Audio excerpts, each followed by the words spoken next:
Finalement, coucher le premier soir, pourrait être une matière de revendiquer son plein droit à utiliser notre corps comme bon nous semble. Comme un acte de revendication de la libération sexuelle. Mais, force est de constater que les femmes ne désirent pas spécialement utiliser la sexualité comme un étendard de leur droit de propriété sur leur corps. Et, le pan sexuel d'une relation n'est pas forcément celui qui les attire le plus. Elles accordent tout autant, voire plus, d'importance à la naissance des futurs sentiments. Autrement dit, basser c'est bien. Aimer, c'est mieux. Nous sommes nombreuses à trouver peu d'intérêt dans une relation uniquement charnelle.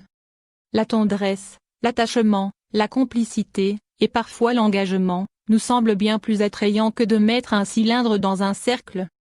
Ou un cercle autour d'un cylindre. Je ne sais pas si c'est biologiquement vrai ou non. Mais nous avons appris que l'attachement masculin augmente avec l'attente et diminue après le premier coït.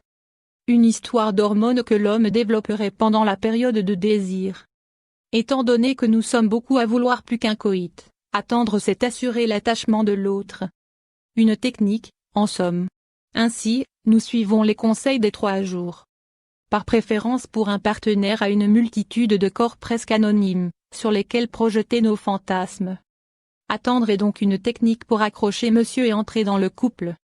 Que notre désir d'engagement et d'amour de la part de l'autre soit une construction. Que cette construction ait des enjeux de pouvoir au sein des genres est un autre débat, que je n'aborderai pas dans cet article. Mais, cette envie de sérieux n'est pas gratuite et ne va pas de soi. Nous y reviendrons.